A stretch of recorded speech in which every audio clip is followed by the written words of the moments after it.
आज आपण या ठिकाणी आलेलो आहोत. ते ठिकाण आहे श्री संत एकनाथ महाराज यांची समाधी. या ठिकाणी आपण आलेलो आहोत. या ठिकाणी गोदावरीच्या काठी या ठिकाणी संत एकनाथ महाराजांनी जलसमाधी घेतली होती.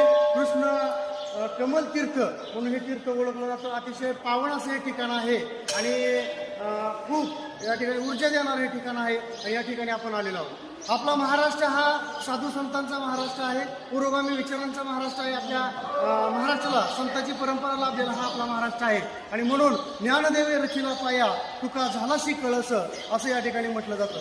संत एकनाथ महाराज हे या ठिकाणी त्यांचा जन्मही पैठणचाच आणि त्यांची कर्मभूमी ही पैठणच.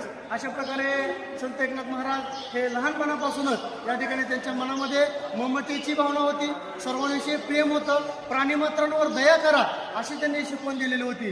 आणि एका ठिकाणी असे नाथ महाराजांविषयी सांगितलेलं आहे की आपण म्हणतो की देव हा ज्या ठिकाणी आपण जातो त्या ठिकाणी देवळामध्ये देव असतो, परंतु नाथ महाराजांनी सांगितलेलं आहे की माणसामध्येच देव आहे आणि म्हणून ते होतं. पण समोर एक गाढव तरफडताना दिसलं होतं आणि ते पाण्यासाठी तरफडत होतं हे त्यांना समजलं आणि त्यावेळेस त्यांनी ते काशीवरून आणलेलं जे जल होतं ते जल त्या गाढवाला पाजलं आणि त्याला जीवनदान दिलं. अशा प्रकारे हे नाथ महाराज प्राणीमात्रावर दया करणार होते. आज या ठिकाणी तुम्हाला दिसतं की गोदावरी मोठी नदी गोदावरी आहे आणि या गोदावरीच्या पावन काठावरती जी जलसमाधी आहे. अशा प्रकारे हे सांगितलेलं आहे. या ठिकाणी संत माऊलींचं या ठिकाणी आपल्याला दर्शन घडतं. अशा प्रकारे सर्व गोष्टी पाहायला मिळतात. हे अतिशय पवित्र असं ठिकाण आहे. नाथ महाराजांविषयी सांगायचं म्हणजे या गोदावरीच्या काठी त्यावेळेस साधारणपणे 13व्या शतकामध्ये नाथ महाराज भर दुपारी उन्हामध्ये आंघोळीला चाललेले होते आणि ऊन कडक पडलेलं होतं. उन्हाची तीव्रता खूप होती आणि त्याच्यामध्येच वाळवंटामध्ये अनाथ पूर त्या ठिकाणी खेळत होतं. खूप उन्हाची तीव्रता होती. त्या मुलाला उन्हाचे चटके बसत होते.